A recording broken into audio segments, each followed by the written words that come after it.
inspiration. Oh, won't you tell us how you do it?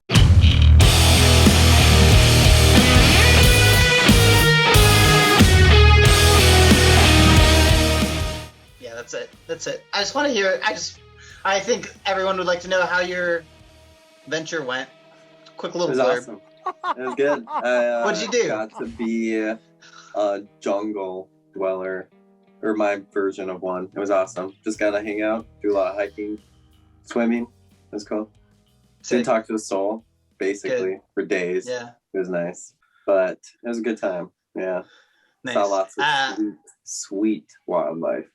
Oh. So that's cool. Dolphins, manatees. I almost said sharks, but I didn't see sharks. I saw gators. Lizards, iguanas. Crocs. You know, name Crocs? It. I've seen it, basically. Nice. Yeah, it was a good time. And then I'm like just uber depressed because the shit sucks in comparison. Yeah. That's why you can't ever do anything fun in life, because everything else sucks in comparison. Yeah, it spoils the norm, you know. Yeah. Sure. And then you and Alec saw me in my new place, Joplin. So yeah, that was a really nice cap to the trip. It was awesome. Heck yeah. Are you just saying that, or do you actually feel that way? Oh, it was awesome. It was a good time. Yeah. Good. I'm glad you had fun. Oh yeah. I was there for like 3 days before you, and Justin and I had conversed about how we were nervous about like if you were gonna want to like go do places and like be, you know, like we had a great night, right? We had a ton of fun. Places and do things, but we had a lot of fun. And there's like, I don't know, just seeing people out in a bar about like kind of hurt my heart. Like I realized how much I missed being around other people, I guess. So sure. Yeah, besides coworkers, you know, those don't count. Yeah, no, it was great to see you guys both. It was fun hanging out. Mm-hmm. But now we're back. We're back on the pod. We're ready to talk about some more fun times that we had in the past. Absolutely. Last time we ended at kind of a legendary show in the grand scheme of things. Back in March of 2014, we were playing in Morris, Minnesota at the U of M there, playing with legends Cuckoo Kangaroo. And then I moved back in with my parents back in Ohio for a few months, kind of did my thing there, while you guys moved in together in the Cherry Pit. So there was a little bit of separation, but there was always like connections going on. You know, we were exchanging demos. We were talking about, you know, touring in the future and stuff. I will say though, I don't think Christian or I moved into the Cherry Pit until like only a few days before this tour. Am I not mistaken? I have no clue. I think I lived in the Cherry Pit a year longer than you did out, didn't I? Or no, we started at the same time. Yeah, you guys were both there for a year. I was there for 2. So at some point that summer of 2014, we decided we wanted to go on tour, and we decided to tour with a band that we'd met at one of our last shows back in March, who had some members that I knew before then, because I'd gone to school with them in 8th grade. A band called I Love You, I Know from Cleveland, Ohio. And so, yeah, we booked this July-ish tour, but we needed a van. And so I'm curious how we came about the van. Where did we get it from? I think John found an ad on Craigslist, right? Pretty sure it's Craigslist van. Yeah. And then we went and we checked it out in Austin, Minnesota. Yep. Or no, this was in Madison Lake, Minnesota, and we went out there, and the guy owned a shop, and he kind of like gave us a very extensive tour of the van, and we came to find out about 6 months later that it was absolutely a lemon. Like, you know, like he sold us I feel like he kind of took us for a ride. Am I wrong? Just so there's clarification, this is the blue van we're talking about. Yes, the blue van. The big, yeah. Big old 15 passenger van. It was like a 92 GMC 3500. Yes. Well, we bought the blue van. I came back to get ready for our little tour. Came back to Mankato. We hung out a bunch, played a bunch of songs. And then we had our first date of that tour on July 21st, 2014. That was in Mankato, Minnesota. Is at the Cherry Pit with internet dating, the Fever Haze, I Love You, I Know. There was a pool party afterwards, and it was the day that ALYIK moved into the pit. So, yeah, it was. Yeah. Solid day. It was a great day. Wait, was that your birthday, John? Wait, what's your birthday? It was the day before John's birthday. My birthday was the day before, and we all piled in the van and like just toured around town getting drinks in the van we just bought. Yeah, it was fun. I have a very specific memory of cranking I Believe Darkness. In it. Yeah. I Believe in a Thing Called Love by the Darkness. We were blasting that. Very upsetting. And the next day we played that show, and great bands like Internet Dating still doing stuff, killing it. Fever Haze, band from Grand Rapids, Michigan. The guy Jake who's in that band, I don't know if he's still making music because he like records and produces people. I don't know if the Fever Haze is still a band, but I mean they were awesome. Yeah, they made a lot of cool music. Yeah, super cool. If not still, so yeah. And and so we went to that pool party afterwards because that was Nate and Jess, our dear friends from Florida. They got engaged that same day, if I'm not mistaken. It was around that time for sure. I don't know if it was that day. I could. Okay. Well, it doesn't matter. Yeah, but they got engaged. Because like John took photos of them getting engaged, right? Oh, I played guitar. Oh yeah, there was video. Yeah, that's right. Was that the same day? We might have been too busy that day to be doing stuff like that, but who knows? A solid first show to the tour. That's right. If not for just the hangs, having a good time, partying up. I recall like showing the I Love You, I Know guys like a good time. It's like one of their first times on the road, and they're in like a very new place. We're just happy to like hang out, right? Getting to know this band. So. And they drove all the way from Ohio area. Yeah. Just to be reading Kyle, and they drove all the way out just to drive back with us, and then drive home again at the end of the whole run. Yeah, but it was a good time. They're all about the experience. So good first show. So I don't know what we did the 22nd. I'm sure we just hung out, but then the 23rd we went to Stevens Point. We played at Goose. We played with the Vegans, Teenagers, and I Love You, I Know. Yeah. That was our first time meeting the Vegans and Nick Gower, who played at his house many times afterwards. That was a cool show. Mm-hmm. Played on the floor at the bar. I remember getting we either got drink tickets or something like that, but it was just a good hangout. I'd never been in Stevens Point before. I remember just walking around the town. Yeah. Well, and for those of you who don't know, Stevens Point, it's not it's kind of in the middle of nowhere. It's definitely like a college town, much like Mankato. The young people that are into that kind of music are all going to the college, most likely. So we just played at a bar that most of them were going to hang out at anyway, Yeah. Good time. It was good. I know Justin said he didn't remember, but I thought it was kind of funny to mention. The night before we went camping, we camped in the middle of nowhere. Oh, it just came back to me. Yeah. That's right. Do you remember that? We camped out in some woods in Wisconsin. We ran out of gas. We ran out of gas to get to the campsite because our gas gauge didn't work. It didn't work properly. Okay, I had to throw that in there. I rode in a cop car. Cop car to get gas and then came back. I completely blocked that. I don't remember. Yeah. I totally forgot too. You guys weren't in the van. You stayed at the campsite to set up a fire or something. Yeah. You guys weren't even. Oh, that sounds I don't right. think Christian and Justin were even there. Yeah, I remember eating pickles and drinking PBR. Yeah, I know it was That's all I ILYIK, remember. ILYIK, Kyle, and me stayed with the van, and then I think I was the only one who rode in the cop car. Yeah, and I think we were able to just get it driving, and we ended up driving to a gas station anyway. It's a crazy, small but that's step. I but had to make sure that we noted that. The running out of gas is a theme that will pop up later on in this tour. It'll come back. Yeah, it'll come back. So July 24th, we played in Milwaukee. We played at Hello Wisconsin Fest.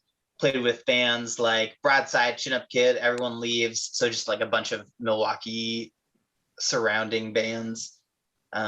Is a last minute ad that both of our bands got on. Anybody remember this, or do I need to describe this? It was.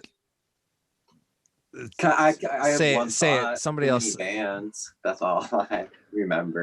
It was too many bands. We were there. There were like 20 bands. No joke.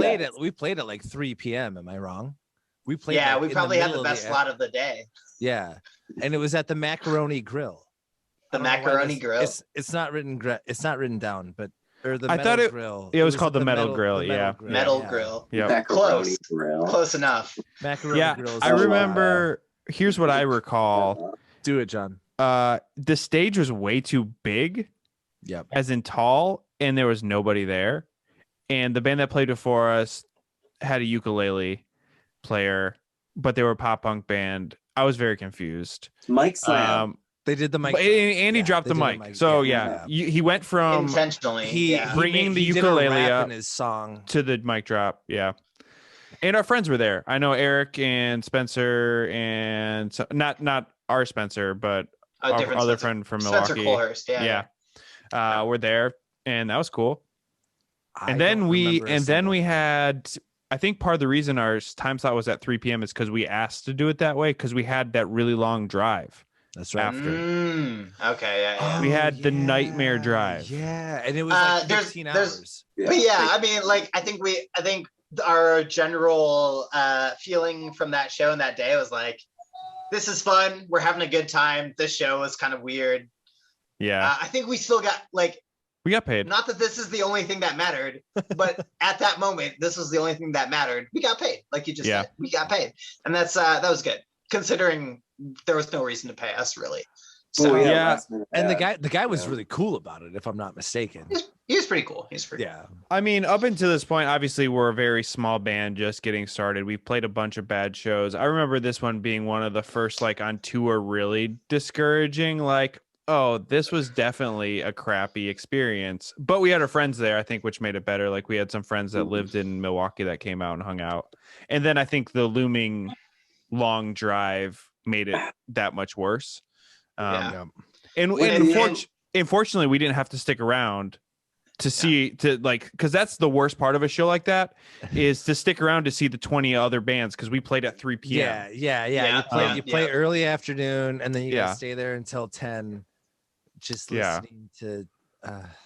Virginia. As soon as we could leave, we left, and we had to make it to Basset, Virginia, on the 25th. Literally a day later. We did stop in Cleveland-ish to just spend the night, sleep a couple hours, but we had to keep going.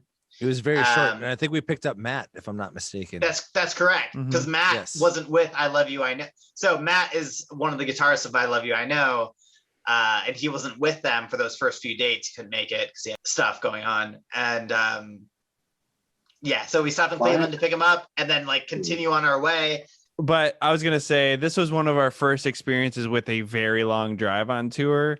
So I think we were obviously not necessarily looking forward to it, but we also were really embracing tour life, overnight drives in the van.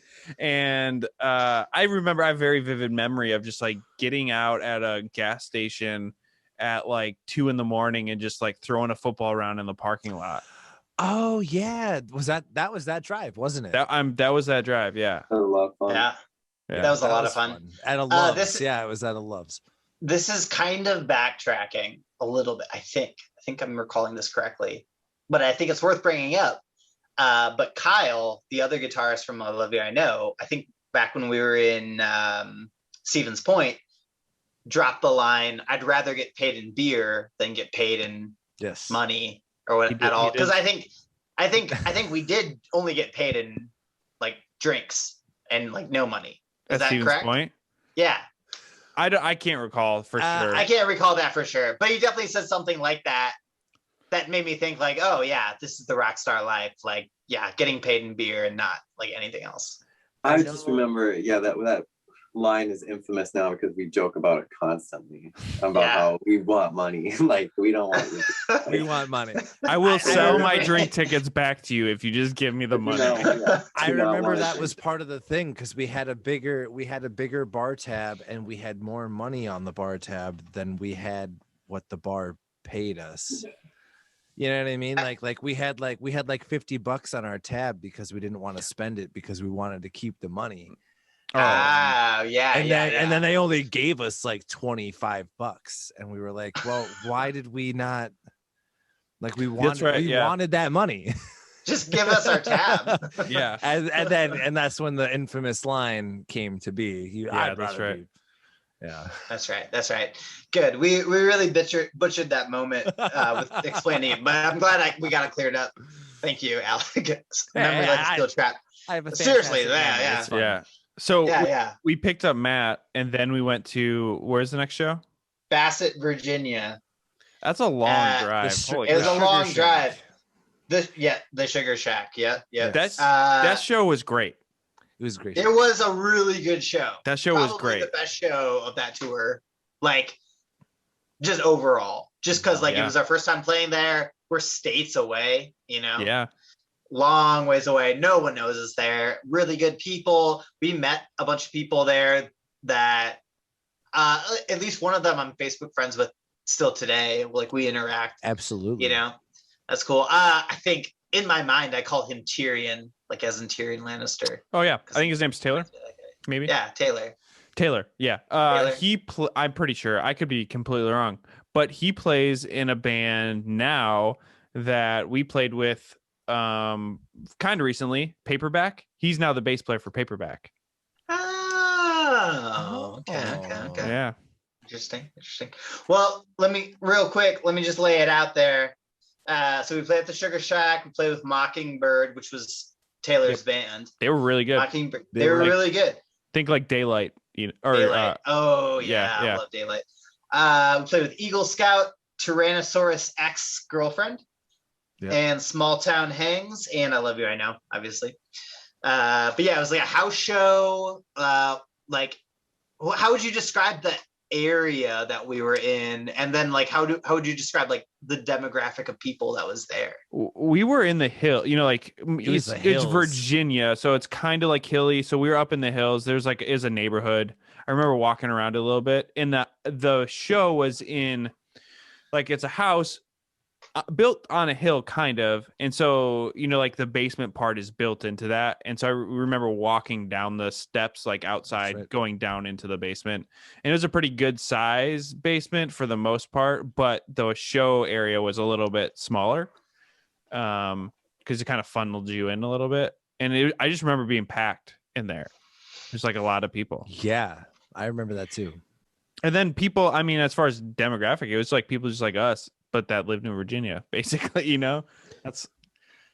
I remember, maybe it's weird for me to say it, but I just remember everybody was notably short in comparison to us.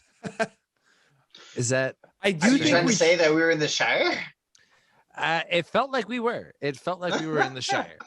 I do remember having that conversation in the van. I remember that conversation. And because that same night we went to stay at Taylor's house, if I'm not mistaken. I believe correct. I slept on the floor, yeah. And I remember that was the first time I was ever exposed to Trailer Park Boys. And it was the episode where Randy says his famous, or not Randy, but Leahy says his famous line, "I am the liquor." And it destroyed me. Like I couldn't handle it. The only other things I remember from that show there was a fire, and so we just hung out around the fire. Like between not like a bonfire. Yeah, there was a bonfire. A bonfire, yeah. We just hung out around that. Really good night. Really good night. It was a great show. Yeah. After the Milwaukee show, it was definitely like a lift for us, I believe. For sure. Yeah. Well, after making that long drive, it was kind of like, this is why we came out here. This is awesome. And people enjoyed our set. We sold merch, all the good stuff that you hope for. So we wake up after our Basset show and then we hit the road. So after we had that show in Virginia, we were going into DC, and I remember I'd never been to DC before. I was driving, traffic is crazy going into DC. And then there was this moment that happened where our steering went out, because we ran out of gas. It happened earlier because our gas gauge doesn't work. So it looked like we had like half a tank. We ran out of gas, like pulled off to the side, and like seriously, not 2 minutes after that, a tow truck comes up behind us. Well, yeah, we were behind the van. We were all pushing. Yeah, we were pushing it. We were like pushing it up the exit, or trying to get it up. And this tow truck comes up like very soon after, and just like, hey guys, I'm done for the day. I'm gonna like go into my shop. Can I tow you there? And he towed us to a gas station that was near like where his tow truck shop is for free. Yeah. If I'm not mistaken, it was just like the nearest gas station. Yeah. He just took us right to where it was going. Yeah. Yeah. So that was kind of cool. I don't know. Cause it was a twofold thing of like, I'm in DC for the first time. Traffic's crazy. Oh crap. We ran out of gas in the middle of DC traffic. Yeah. Yeah. And on the highway. We gave him a bunch of merch, right? Like, yeah, we did. Yeah. So after that, we kind of explored DC. So we went to see the White House. We saw the White House. Like we just looked at it, unlooked it. I'm pretty sure it was you, me, and Kyle. Anybody else that was there, I don't remember. But we approached a security member of the White House on the White House lawn and asked, where would we go about getting some good food in this area? That's right. We're in here for like a few hours. Like, we want to get some food. Where should we go? And he turned us on to what we thought was going to be like a really cool place, but it kind of turned out to be like a tourist stop. It wasn't what we thought it would be. But they definitely took all of our money. But that's par for the course in that town. And the food was like, okay, it was fine. Yeah. But yeah, we had some good food. We provided cake for a person on their birthday. That was awesome. Yep. And then we went on our way. It was nighttime at that point. Yes. So we went on our way. Yes. I don't think I'm forgetting anything there. But. No. Yeah. And then I think we stopped at a Sheetz on the way into Philadelphia. And that was like a monumental thing too, because like, Kyle had been talking up Sheetz the entire time, and we were like, okay, dude, like Sheetz, like who cares? And then I remember we had it, and I remember thinking afterward, yeah, who cares? You know how I feel about gas station food. I like it. I like gas station food. That's right. Yeah. Even when it sends me to the ER, which is a story for another time. A story for another time. We got into Philly at like midnight, and we came in assuming that there was no anywhere to go. That we thought that we could go anywhere we wanted to, and there was no hotels available. And we'd been driving around for like hours, right? Like we were driving around forever, and then finally we settled and said, yeah. And finally we settled and we said, we're just gonna sleep in this here Walmart parking lot, and it's like 95 degrees, right? Like it was excruciatingly terrible. warm. Like it was so hot. And I remember Christian and John and maybe Justin. I think it was Justin, yeah. Yeah, like the three of you guys went out in like the median in the middle of the parking lot where that grass is. Walmart. Yeah, it was in the grass. And you guys just laid down this like tarp from a tent that we had. And you didn't set the tent up. You just laid on top of it with your sleeping bags. And then it must have been Matt, Reed, and Kyle all in the back, like laying on the bench seats, and I was sitting, I know for certain I was sitting directly up in the driver's seat in front of the steering wheel, trying to like lean my head back because the seats didn't recline. The seats don't recline in this 92 GMC 3500. They don't recline. After driving all day. After drive, yeah. Well, so John took most of the drive. I drove a lot of that. Yeah. But still, I'm like sitting up trying to like sleep, and I remember it was so hot, and I like you're trying to cool down, so you want to take your shirt off, but you also can't do that because it's a leather seat and it's 95 degrees, and like there's no AC or anything, like the windows are just open. Like we had to crank them down. Yeah. And and I'm sitting straight up trying to like act like I'm gonna fall asleep, but I'm like, I remember I had my shirt pulled over the seat, like there's like the seat was wearing my shirt so that I wouldn't stick to it. You know? Yeah. Well, Christian, do you remember anything about sleeping out in the grass there? Yeah, I got one other thought though. ILYIK is the most like qualified person to be in that spot though. He falls asleep sitting all the time. Yeah, that's true. It should have been fine. Okay. If it wasn't for the heat, you would have been okay. But yeah, you would have fallen asleep, phone in hand, just like I mean, not even just phone in hand, but boots on. It runs in my family. It runs in my family to fall asleep exactly like this. Constantly. Yeah. Yeah, it's a regular occurrence. It's bad. When we watch movies, they'll be like, how long do you think I'll make it this time? 10 minutes max. 10 minutes max. Do pretty good. That night I stayed awake for hours though. So that's the secret. Put me on a leather sofa and crank the heat up to 95 and I will be awake all night. I guarantee it. For sleeping outside though, I remember I don't think we threw a tarp down. Well, yeah, there would have been a tarp involved too, but we just unrolled the tent and throw it down because I don't want to wake up to dew in the morning, you know? Yeah. I throw the tarp down. And that's probably why we were approached in the next morning. Because you can sleep in most Walmarts. Yeah. You just can't just sleep outside on the ground. And it was you, me, and Justin like lined up next to each other. Oh yeah. And wrapped in a tarp. And and I'm pretty sure it got so hot that I just had underwear on. That's it. Yeah. Because it was probably too looked hot. like a mob hit, honestly. Yeah. Just wrapped up in a tarp. and a very kind gentleman came up and he offered us a free meal and like a nice place to worship at a church just a few blocks down the road. Yeah, we must have looked. He had a lot of concern for us. Yeah, he really did. It didn't look good. Well, and Christian, like you talking about not wanting there to wake up to dew. I just remember waking up and there was so much condensation because of all of our bodies.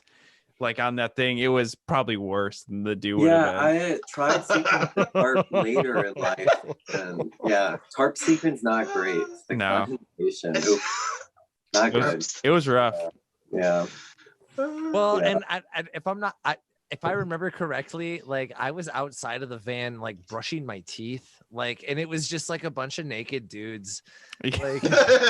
Like, I mean, like, we weren't like naked, but like, it was a bunch of dudes in their underwear. We're all in our underwear and we're just like standing outside of the van, like brushing our teeth and like, just being dirty and gross. And then like, we're going into Philly. We're going to play a show tonight. And we didn't care about much. Yeah. Yeah. And I don't think it's been quite mentioned at this point, but keep in mind, like, there's 7 of us in this van because it's us and I Love You, I Know. So yeah, there's 7 of us in this van, really hot. It's like middle to late July. Sorry, a lot of hiccups. It's July 20th, right? It's John's birthday, so it's way after the fact. It's like almost August. Yeah. So it's hot. It's hot. Yeah. It's hot. Well, we wake up the next day. It's July 27th.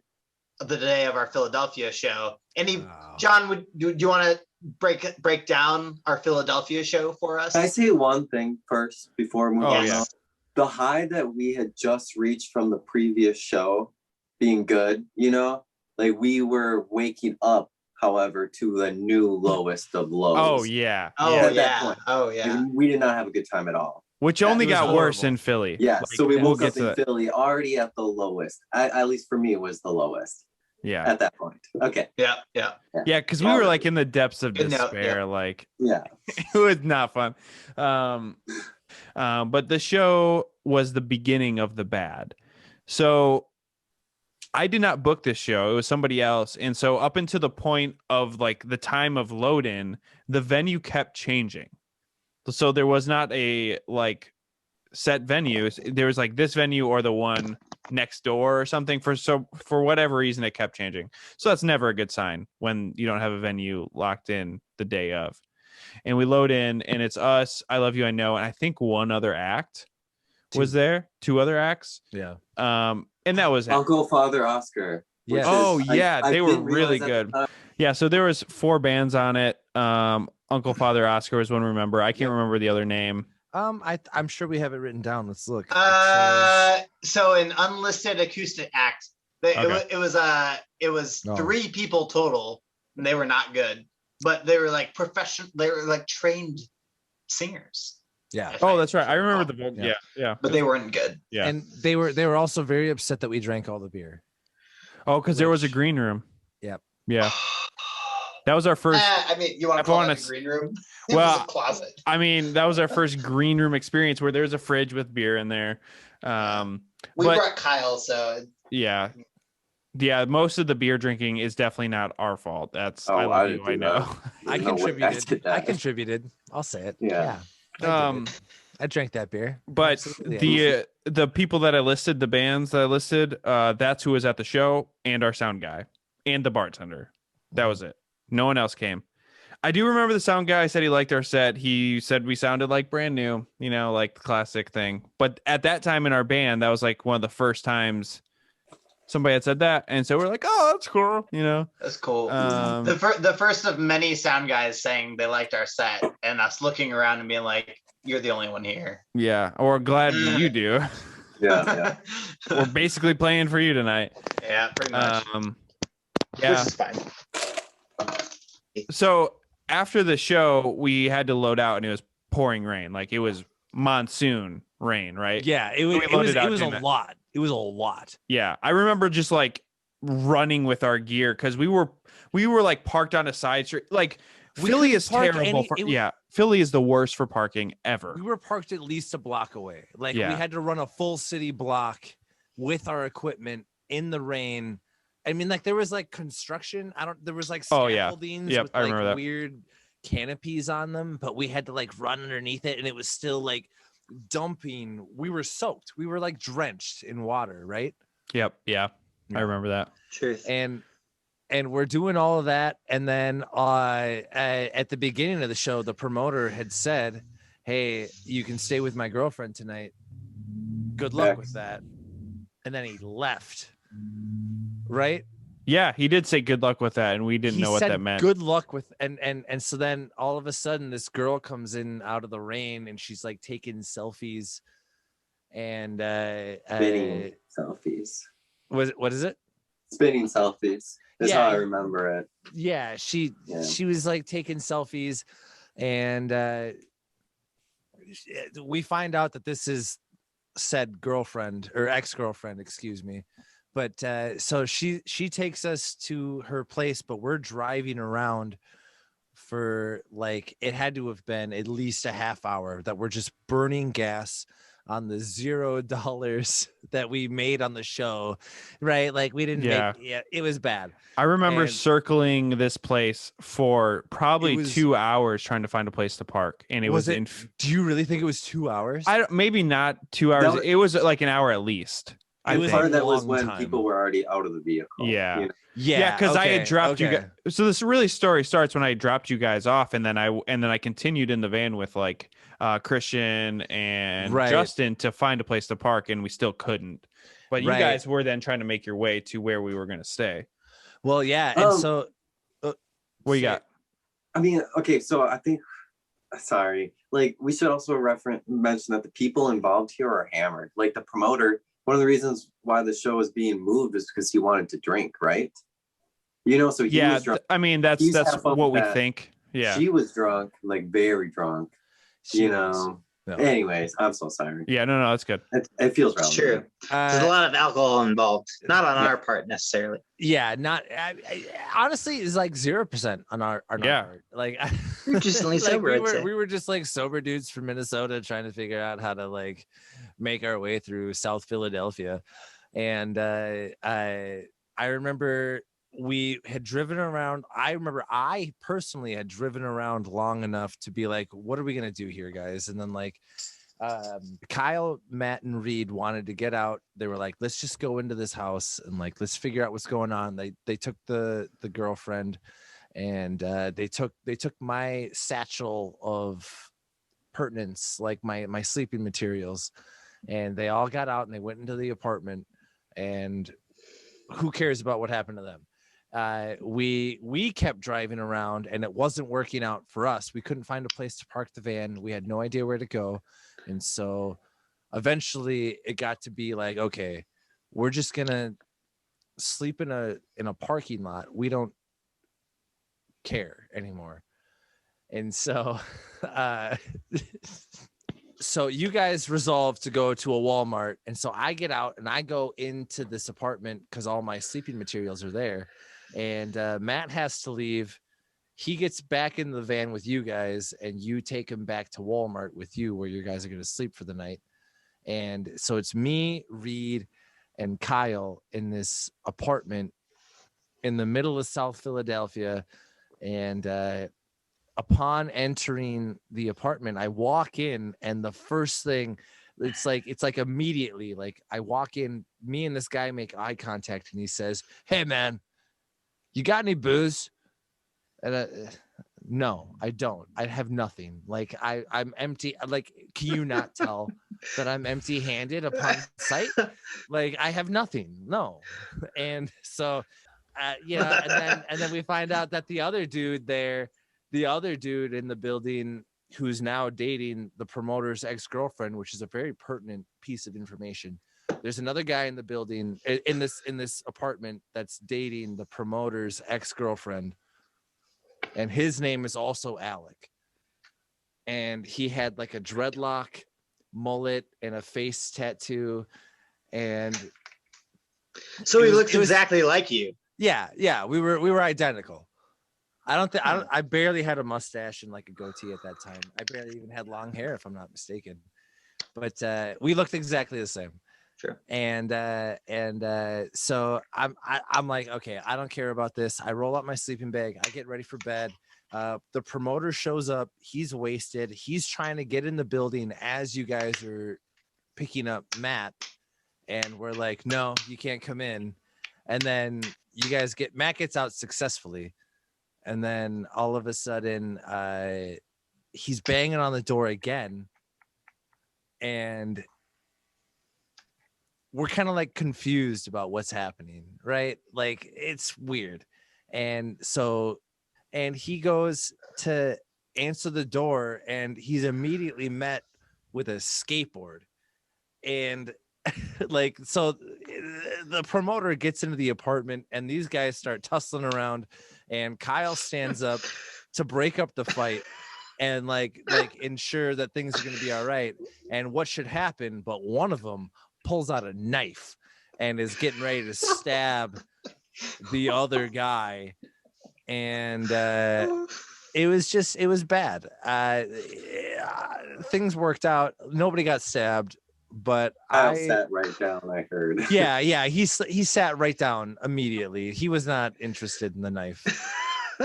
And I mean, like the later parts of the night get foggy because I'm pretty sure that I was passed out like almost immediately after this happened. I was like, okay, the guy's gone, it's over. And so there's a solid blank in my memory.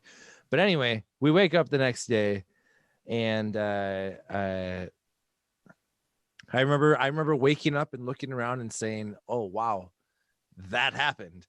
Like, we're still here.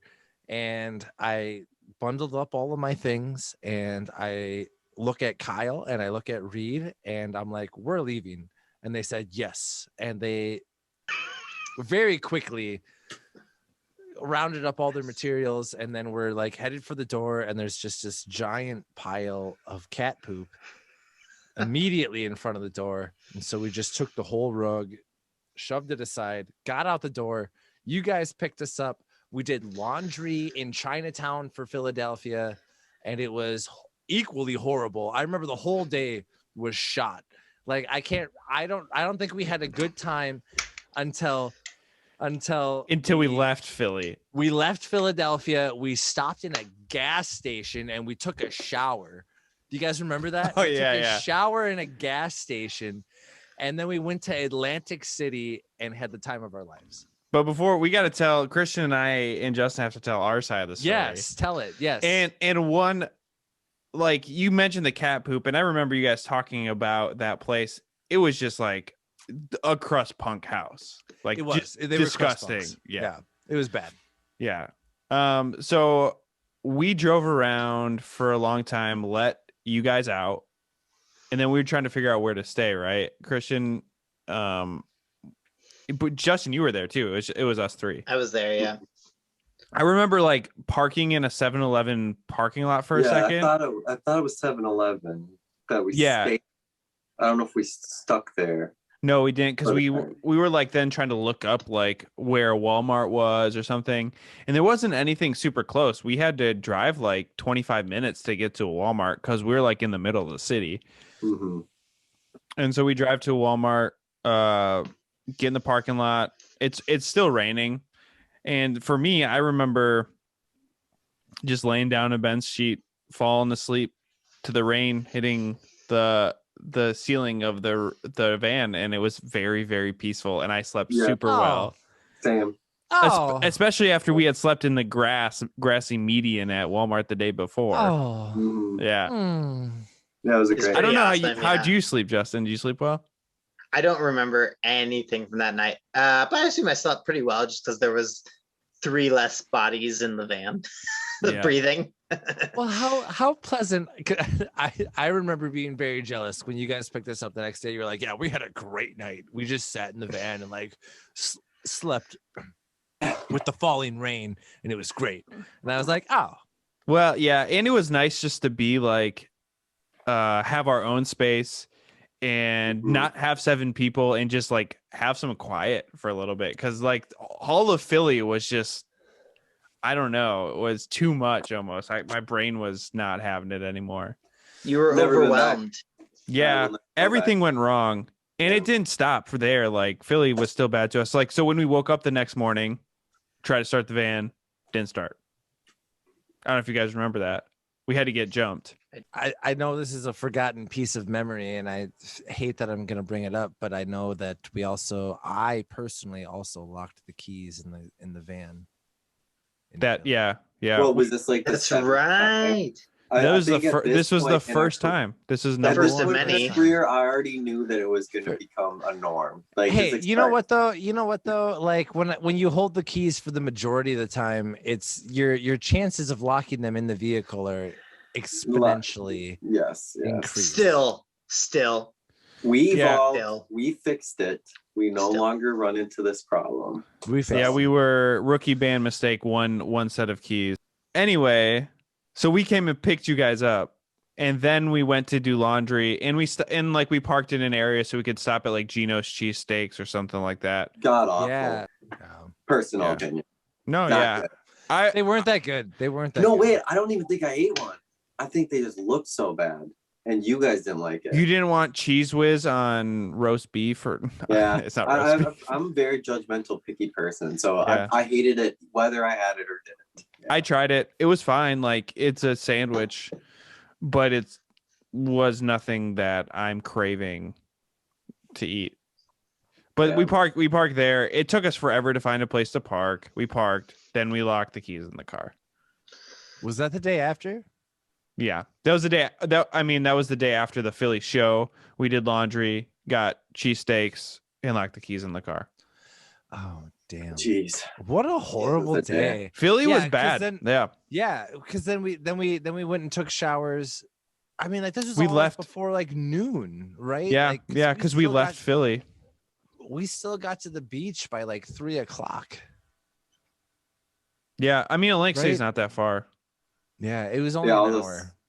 Really close. But after that bad experience, we did have to do something. So we decided to go to Atlantic City because we didn't have a show. And on the way there, we got gas station showers. Yeah. And we felt way better. Like, I know I did. Well, and then so what's the next date, Justin, that we have played? I know. So we went to Atlantic City, but what's the show after that? Grand Rapids. Well, the very next show is the 30th of July, Grand Rapids. So we end up spending the 28th and 29th, driving and hanging out in Atlantic City and driving some more. So yeah. And in Atlantic City, basically, we got a hotel room. We sat and pretended to gamble so that we could get free drinks in the casino. And then we walked on the beach. And then the next day we spent the whole day because we got there kind of at night. Or I don't remember. My timeline's off. We got there in the afternoon and we spent the afternoon on the beach. And that's right. We checked into a hotel that night where we tried to gamble or pretend to gamble to get free drinks. And then we proceeded to party. Yeah, we just wandered around. We just wandered around Atlantic City. I remember popping into another bar or two, and then just like walking down by the beach. Yeah, well, we ended up going down to the beach, and I remember the security guard was like, "Hey, you guys can't come down here," and we're like, "We're from out of town. Like, we just wanted to go walk along the beach back to our hotel," and he was like, "I'll pretend I didn't see you." And then he just let us in. Yeah. Right. Yeah. No, I remember we weren't supposed to go down by the beach, but he let us do it. Yeah, we ended up there. He didn't care. Yeah. Yeah. That was a good day. Yeah, Atlantic City was after Philly. I think that's part of the reason it wasn't our plan to go to Atlantic City, but I think after the fiasco that was Philly, we decided we needed to just do something else. Yeah. We had to have a good time. Yeah. So we did that, and then we headed to Grand Rapids, right? So what's the deets on the next show? So Grand Rapids, we played at the Spoke Folks Bike Shop. Why? We played with the Fever Haze, who we played with at our first show. The Emphisian Effect and Fell Too Low from California, and with I Love You, I Know. Okay. Again. But they were acoustic. Were the cardboard swords not there? Did I not that show? That was making that up? They didn't play that show. Maybe Ty was at the show. I don't know. Did he book the show? He might have booked it actually. I think I reached out to him to book that show. I think he booked it because we had played with cardboard swords on the last tour. So I think he was.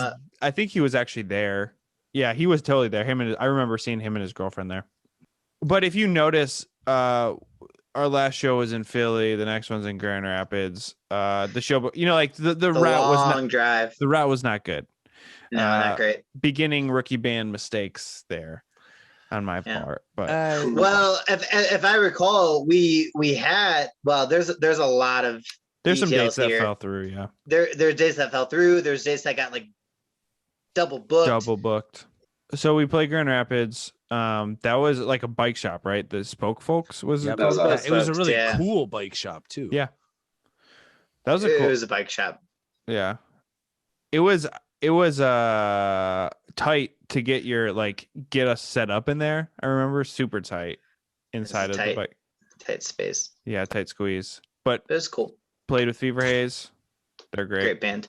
Yeah. A bunch of the people there, include like people in the bands at that show, I recall seeing them at some point in the future. So yeah. I just remember not that show specifically, but in shows moving forward, just thinking like, oh, we saw those people, whether they played there or they were just attending or whatever. We saw those people at other shows in the Michigan area. Yeah. Just sort of, adding to the whole Michigan music scene allure, if you will. Because that was our first Grand Rapids show, first of many. We like to play Grand Rapids when we could a lot. So every chance we had. Yeah. Every chance. Yeah. Because the scene's so good. And I mean, there's just so many pockets. There's the Grand Rapids pocket. There's the Detroit area pocket. There's the Lansing-ish pocket, you know. A lot of places to play. People came out. People cared. It was good. Yeah. What's next? So after that, the very next day, the 31st of July, we played in Minneapolis, Minnesota. We played at the Acadia Bar, which is a place, and you know, if you're from Minneapolis, you've probably heard of the Acadia. You know, it's just like a bar. They got food, they got live music, drinks, all that stuff. We played with The Unlikely Hero, I Love You, I Know, acoustic. There was Awesome Burgers. Christian's parents came out. Yeah. Curious to hear what they thought of us, because this was still pretty early on in our career. I have a very specific and hilarious note to make before this show, though. Okay. Go for it.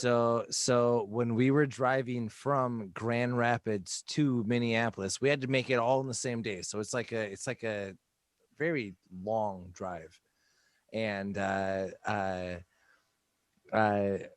we're driving, and Matt from I Love You, I Know has the coordinates set on his phone, and we're driving, and he didn't realize that the coordinates he had set required us to take a ferry to get home. And so we drove 2.5 hours out of the way to get on a ferry that we were not going to pay for. And then this didn't come up until like 2 years later. Like, he held on to this for 2 years, but I remember he came up to me and he specifically said, "Hey dude, like, I can't help but feel so guilty about the time that I directed you 2 hours out of the way to take a ferry to it was very funny."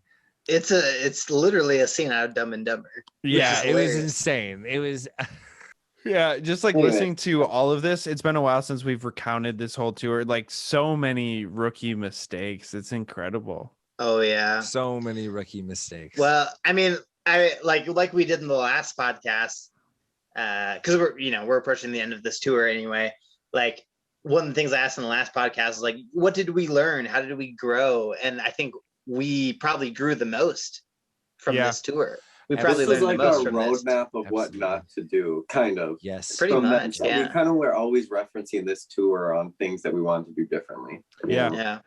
Forever. Like for me, like routing is just like tight routes. You know, like no more 8-hour drives or 12-hour. It has to be like 3 hours is the goal. Kind of is what I would always think about, and this tour informed it for sure. Oh yeah. I know we didn't talk about this very much at the beginning of the thing, but something else we learned a lot about from this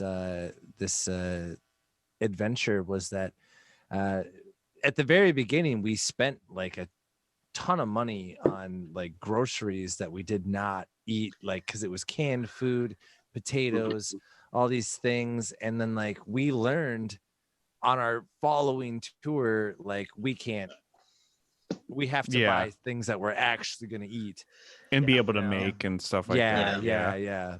That was a learning experience as well. I also think we just learned to go with the flow a lot more, like just more from having just like those rough days and like being able to basically fall asleep anywhere, you know? Well, I think having we really lowered our standards of like what we are expecting when someone offers you a place to stay. Like, because we reached a point where it's like, you got a place, hell yeah, like let's go. Yeah, we're gonna take it. Yeah, I think what you said is like just hitting those lows really early on, like kind of just sets you, it sets the I guess lowers the standard. Yeah. Now you just know like this stuff is gonna happen, and we're gonna just hang out through it all. Like, well, despite it all, we still had like at least a good show in like Basset, Virginia. Like, we continued to look at that as like, oh, that can still happen. That's good. And at the very least, we're just hanging out with each other, and that's a lot of fun. And we made good friends. It's like the Fever Haze, we bonded with pretty well because it was the dude's birthday, wasn't it? Like, we went out for drinks after that show, didn't we? So we definitely made connections, and we stayed at their house. That was fun. Yep. Yeah, just getting to meet people and hang out was the coolest part. Getting to know I Love You, I Know. Yeah. I was gonna say, like, getting to tour with a band, like, that's all, that's fun. Getting to know them in that way. You get to know people on a much deeper level when you're in a van with them. So yeah, it's crazy how close you get with people when you're on the road with them. I can't help but feel like any tour we've ever taken on has been that dynamic, though. Like, we're gonna learn more about these people than we ever thought we could. So yeah, Minneapolis was our last date of that tour, and then I went back home to Ohio for a few months. So at this point in everything, we're just covering a couple of one-offs that we did. So I came back in November, the 22nd of November, for a little thing in Mankato called Turkey Fest. Yeah. And I'll give that over to John just to lay that out for everybody. The first and only. The first and only. How that came about, what happened. Yeah, pretty much. Turkey Fest kind of came about because there was a day in particular that I think a bunch of bands had been looking to book. And so I ended up like, there are a bunch of really cool bands that wanted to play this date. So I was like, well, I don't want to keep turning people away and keep it like 4 bands. Let's do a fest. That'd be cool. And so I think I had booked 10 bands, and because it was close to Thanksgiving, just called it Turkey Fest because I'm not that creative. And it was in our basement. We were starting at, I think the first band was like 3 p.m. and it was going to just go until probably like 10 or 11 or whatever. Yeah, so we were really excited. I think I'm trying to remember bands that were on it. It was You got it. I can list it. I can list what Alex got on the journal, but I know way more than what's on the journal. Okay. Well, let's just give me the bands. I know Household. I know there was Racket and okay, maybe they are all listed. Sorry, Justin, I stole your thunder. So Molly's Worst Enemy, Household, Pierre, the Weathered Justin reunion set, The Outpulse, Arms for Elephants, Concealed, Dorado, Goodnight Gorillas, Racket, The Home Stretch. I believe that's it. Yeah. Okay. So there's a lot of bands that, especially in that time, like Molly's Worst Enemy, Pierre, Household really popping off in the scene. A lot of excitement around that stuff. And so basically, here's what happened. We got 2 sets in to the night, and it's probably like 4:30 or something like that, and we get this knock, or cops just wandered in, and basically they find me, Alec, and the people who live in the house and tell us, they like look at us and say, "You're going to jail tonight." Those are the words that I heard like first from a cop. Like, well, so I have some extra details. Are you ready? Bring them on. Tyler McFadden, one of my pretty good friends, he was working the door, and he was taking money from people, and all of a sudden this cop comes in and he's like, "Hey man, like, you're taking money for a party? Like, what are you doing?" And he's like, "No, dude, there's no drinking allowed." And then the cop is like, "BS, you're taking money. People are drinking downstairs. Everybody's going to jail." And then you and I showed up, and that's when he was like, "You guys live here, you're going to jail." And there are no drugs, no alcohol signs everywhere in our house. There was nothing going on. Like it really was like that. And they showed up with like 8 cops. Like there were like 8 cops on the scene. They got everybody out of the house. So we have, at this point, there's probably like 80 people in this basement. It was a lot of people. And so now there's like 80 people just standing out on the sidewalk in Mankato, and they're breathalyzing everybody one by one. One by one. And I think only one person blew anything. 2 people blew, and they were both friends who had, I guess, party the night before, whatever. That was their story. I don't know the details. The story was that they were in the parking lot across the street. It's irrelevant. They blew in a minuscule amount where it got dismissed by prosecutors. Basically after this, we still had to go to court. We got social hosting citations. Yeah, and then the prosecutor looked at it and said the cop that wrote this is an idiot. There's nothing, and you guys are free. So what looked like to end to the night that was just really disappointing then turned out to be, I remember Tim King coming up to me being like, hey, I know this guy who owns a bar. I think maybe we can go there. And I was like, call him. Let's do it. And he called him and he's like, we're good to go. And then we loaded up the PA and all the gear we needed. We had to like cut some of the bands just to make it work with time because we had lost a lot of time at that point. And people got in their cars, went over to Bender's in North Mankato. We set up a PA. All the bands came. Everybody that was like attendee of the show came over there, and we just partied at Bender's, and the show went off and finished, and it was awesome. Yeah. It was an awesome super show. Fun. It was wild. And it had been the first time that we had played to anybody in our friend group in like a long time as well, right? Like it was like one of our. It was a really good set. And I just remember that moment, like on the sidewalk, being like, everybody's outside. And Tim and I are like, and I'm like, all right, we're doing this. And everybody just freaks out. And then we just go to Bender's and we did it. It was crazy, you know? Yeah. Wild time. Yeah. Like huge amount of people there. Like I remember Bung Track playing. We're all vibing. Rage Against the Machine. Yep. I forgot about them. Yes. Yeah. My close friend Kayla from Ohio, who like came there with me, like she's there and she's like, "Oh shit! Like this is cool. Happening. Like this is legit." You know.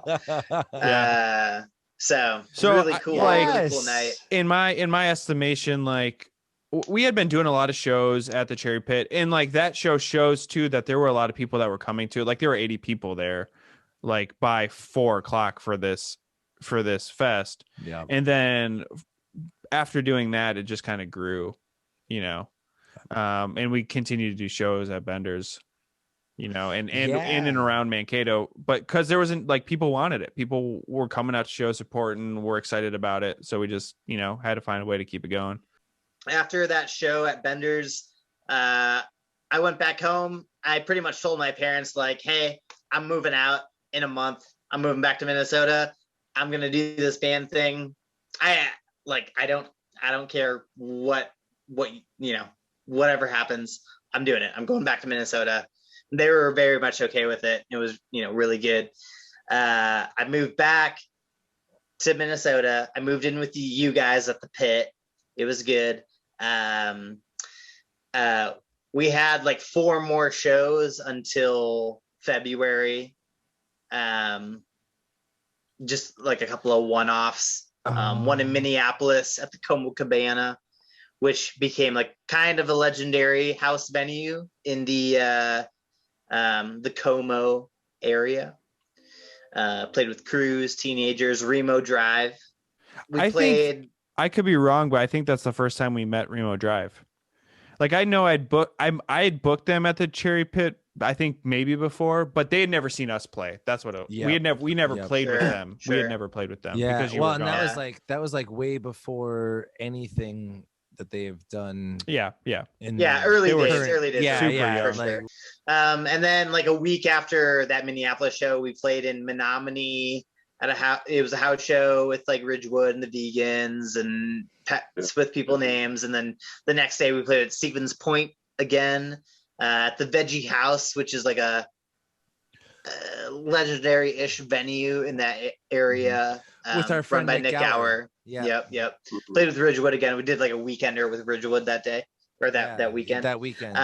Yep. And then like a week after that, we played Mankato at Bender's again with Arms for Elephants, Galesburg, and Outpulse.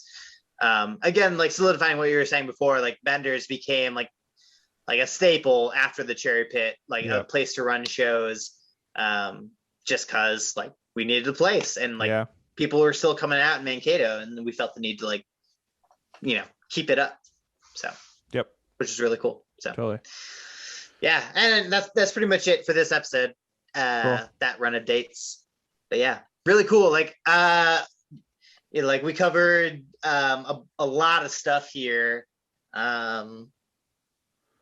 we already kind of covered like what we learned and how we grew. Any final thoughts on like that whole little era from like that summer with I Love You I Know to like that winter of me moving back to Minnesota? Like anything you guys recall that you want to bring up? I don't know. Personally, for me, like doing the Cherry Pit thing, doing that little bit of touring, just kind of really informed where we were going to go, because like being able to do the Cherry Pit thing, I got to see bands that came through on tour all the time, see how tight they were, what they did, stuff like that, and learn from them in those ways, and like talk to them, because a lot of times they stayed with us, and so that was super cool. And then when you're on tour, you get to like learn by making mistakes, and you get to talk to other bands you're on tour with or you're playing shows with. And I think that was doing the Cherry Pit, doing the tour thing was the beginning of like really laying a bed of contacts and like really laying that foundation of how we were going to tour and what, kind of just, what we were going to do. Yeah. Totally. To me, it solidified, make sure you know what you're looking for when you buy a vehicle, because that was the only tour we ever made with that van. Yeah. Right. Yeah. I think that's right. Yeah.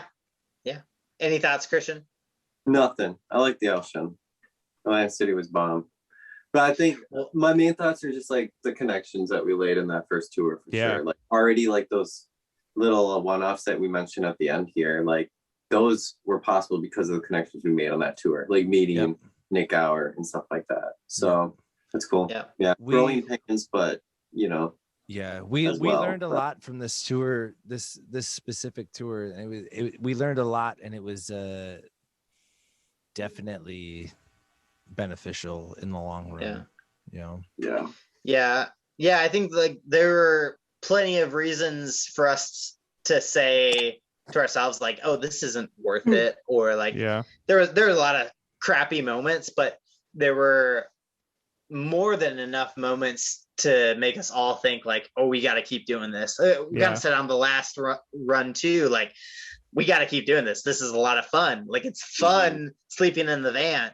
It's fun hanging out. It's fun playing a show, no matter where it's at, no matter who it's to, like whatever that feeling you're feeling, it's worth it to keep doing it. And because we got to do it, like that only made our friendship better. And then like we just wanted to keep doing that with each other and experiencing these new crazy weird whatever we were doing. Like it was fun to do it together.